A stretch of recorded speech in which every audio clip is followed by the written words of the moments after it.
আসসালামু আলাইকুম। এই যে আমি একটা পিঠার রেসিপি নিয়ে চলে আসলাম। শীত তো প্রায় চলেই যাচ্ছে। ভাবলাম একটু পিঠা তৈরি করি। এখানে চাল আর আটা ভালোভাবে আমি মেখে নিলাম। নিয়ে ঠান্ডা পানি দিয়ে গুলিয়ে নিলাম।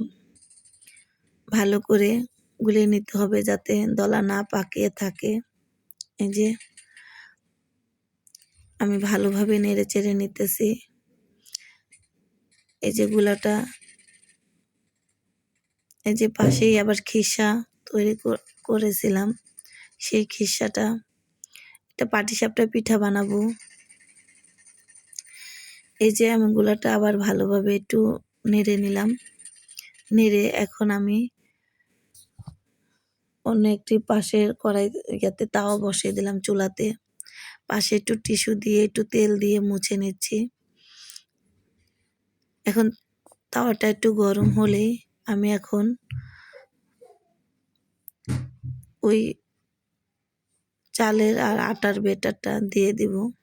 এই যে চামচে করে দিয়ে আমি চামচের মাধ্যমে ঘুরিয়ে একটু গোল করে নিলাম। এই যে গোল করে নিতেছি যাতে ব্যাটারটা এরকমভাবে গোলাতে হবে যাতে কোনো দানা না থাকে। যখন একটু শুকিয়ে আসবে তখন আমি একটু উল্টিয়ে দিলাম।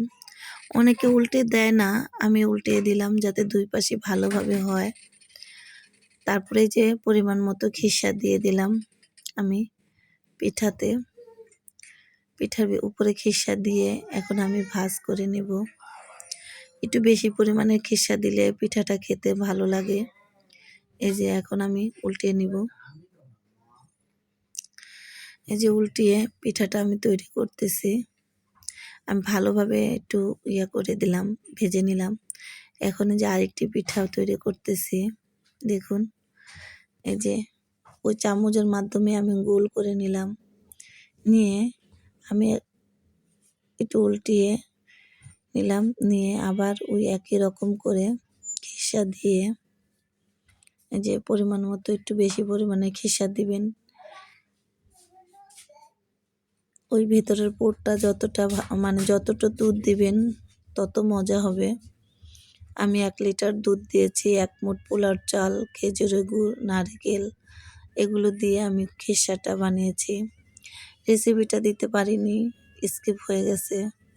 ভিডিওটা করেছিলাম ডিলিট হয়ে গেছে, এর জন্য দিতে পারিনি। এই যে দেখুন আমি কি সুন্দর পিঠাগুলো তৈরি করে একটি ইয়েতে রাখতেছি ঝুড়িতে। এই যে কত সুন্দর পিঠা হয়ে গেল। খেতেও খুব মজা হয়েছিল। যদি চ্যানেলটা ভালো লাগে একটা লাইক একটা ফলো দিবেন। ভালো থাকবেন, সুস্থ থাকবেন। আসসালামু আলাইকুম।